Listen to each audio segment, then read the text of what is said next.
You call your toddler's name? Nothing. You call again. Louder. Still nothing. They're not deaf. They just heard the crinkle of a snack wrapper from 2 rooms away. So what is actually happening? Most parents jump immediately to their worst fear. But the neuroscience of toddler attention tells a very different story, and it's one of the most reassuring things you'll hear today. Let's start with a scene you've probably lived. It's afternoon. Your toddler is sitting on the floor completely absorbed in arranging blocks or watching the wheels spin on a toy car. You say their name. Once, twice, a third time. By the fourth time, you're crouching down, maybe even touching their shoulder. And only then do they look up. Slowly, like they're surfacing from deep water. Your stomach drops. Your mind goes somewhere dark. You've been reading things online. You've seen the lists. And now you're standing in your own living room wondering if something is wrong with your child. But here's what I want you to sit with before we go any further.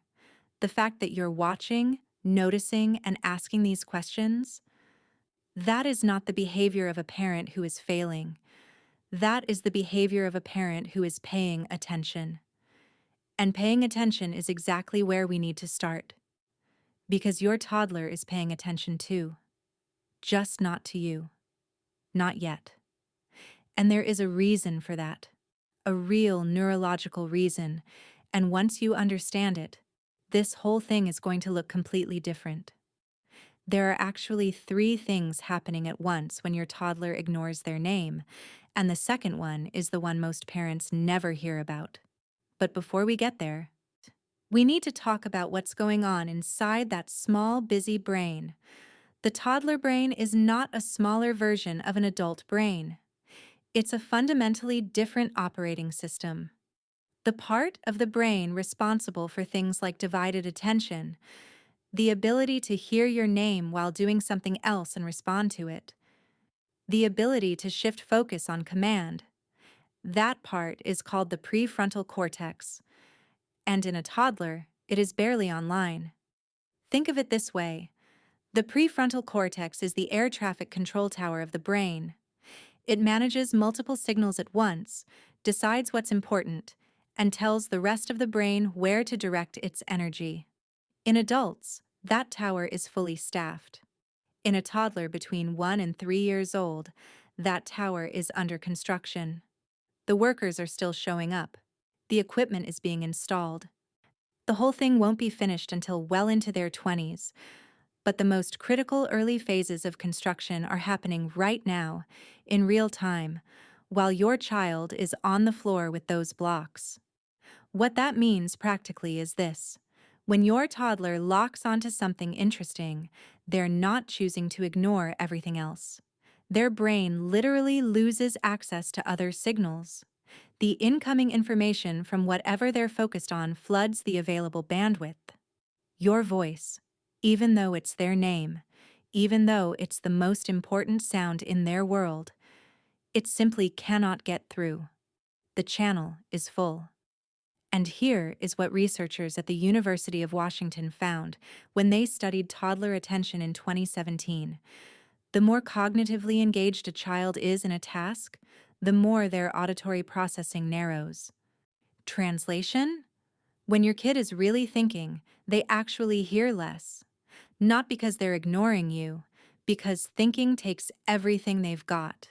This is called hyperfocus in early development, and it is a feature, not a bug. Children who show deep, sustained attention to a single activity in the toddler years are demonstrating exactly the kind of concentrated focus that later becomes the foundation for learning, creativity, and problem-solving. The pediatric researchers who study executive function describe this absorption as a sign that a child's attention system is developing normally. So when your toddler is so locked into what they're doing that the whole world disappears, that is their brain doing something right. Now, there's a second thing happening here, and this is the one I promised would surprise you. Beyond the neurological bandwidth issue, there's something else going on, something developmental. something deeply human. Your toddler, somewhere between 18 months and 3 years old, is in the middle of one of the most significant psychological journeys of their entire life. They are discovering that they are a separate person, not just physically separate, psychologically separate. They have preferences, they have a will, and they are testing whether that will is real, whether it has weight, whether it matters. Developmental psychologists call this the individuation process, and it is not optional. It cannot be skipped. It cannot be parented away. It is as biologically driven as learning to walk.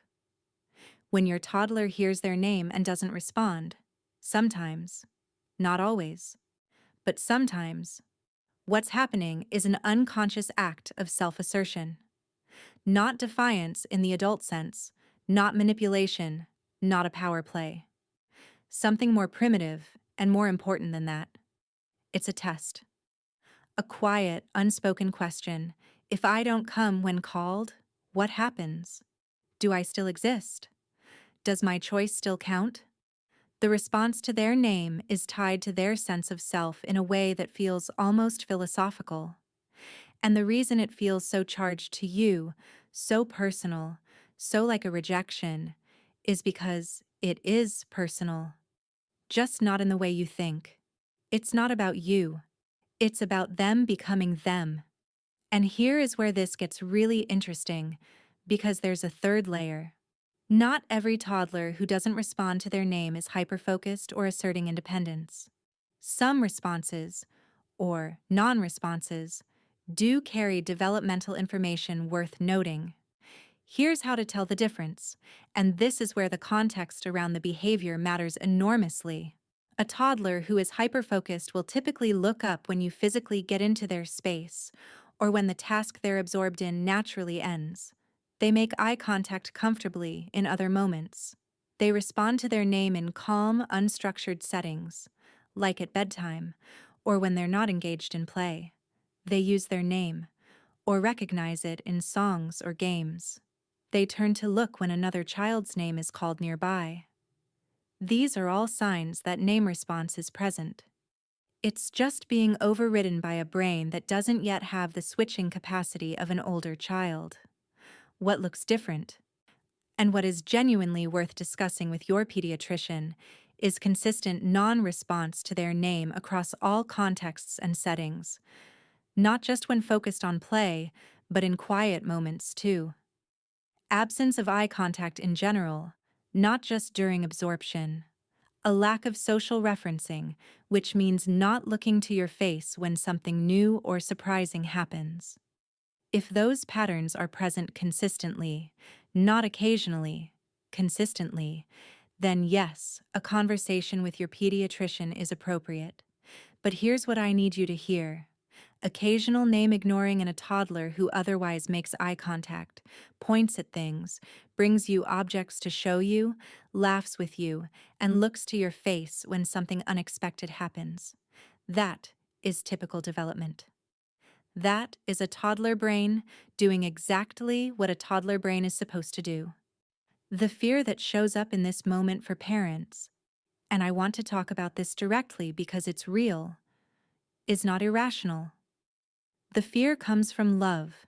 It comes from paying attention. And the information landscape we live in right now means that every unusual behavior leads to a search, and every search leads to a list, and every list has 10 things on it, and your child does 3 of them. And suddenly, you're at 2 in the morning reading research papers about developmental disorders, when what you actually needed was someone to tell you what you're seeing is normal. So let me be that person. What you're seeing, in the vast majority of cases, is normal, and not just normal in a neutral, nothing to worry about way. Normal in a this is actually a good sign way. The toddler who gets so absorbed in play that they stop responding to external input is a toddler whose attention system is developing the capacity for depth. The toddler who occasionally ignores their name while building something is a toddler who is learning that their inner world is real and worth protecting. These are building blocks, literally, of the kind of self-regulation, persistence, and focus that will serve them for the rest of their life. Now let's talk about what to actually do in the moment, because understanding the why is only useful if it changes the how. The first thing to stop doing is calling louder. I know it feels logical. If they didn't hear me, I'll make more sound. But what's happening isn't a volume problem. The channel is full. Adding volume doesn't clear the channel, and it just adds noise to a system that's already at capacity. What actually works is getting physically close before you use language. Crouch down to their level. Make gentle physical contact, a hand on the shoulder. Then, only after you've made that connection, say their name once. And then wait. That shift from absorbed focus to social engagement takes actual neurological effort for a toddler. Give their brain a second to make it. The second thing that helps is what researchers call a transition warning. 30 seconds before you need them to respond, you tell them what's coming. In a little while, we're going to clean up and have lunch. You're not asking for a response. You're giving the brain a preview so the shift doesn't arrive without warning. And the third thing, the one that changes the whole dynamic, is to stop framing non-response as defiance. Because the moment you frame it that way, your whole body shifts. Your tone, your posture, your energy. And your toddler, who is exquisitely tuned to your emotional state even when they seem completely oblivious to everything else, picks that up instantly. The body language of a parent who thinks they're being deliberately ignored looks completely different from the body language of a parent who thinks, my child's brain is working really hard right now. One escalates, the other makes space. Here's the reframe I want to leave you with. The child who gets so absorbed in something that the whole world disappears is not a child with a problem. Hey, that child has something rare, the capacity for deep attention in a world that is constantly trying to fragment it. You are raising a child who can go deep, who can lock in, who can be fully present inside an experience in a way most adults have completely lost. That focus is the foundation of creativity, of learning, of mastery. The people who change the world almost always learned early how to go deep. Your toddler is not being difficult. They are becoming someone. And that someone needs a brain that can focus, a self that feels real, and a parent who understands what they're seeing well enough not to be afraid of it. You are that parent. The fact that you're here, that you watched this far, that tells me everything about the kind of parent you are. If today helped you breathe a little easier, I created an ebook called Am I a Good Parent? The science-based quiz every toddler parent needs to take. A research-grounded tool that helps you understand what's happening with your child and what your responses are building over time. The link is in the description and pinned in the first comment. Next week, we're going into something connected to today. Why toddlers melt down the hardest with the people they love the most. Why you specifically get the worst of it.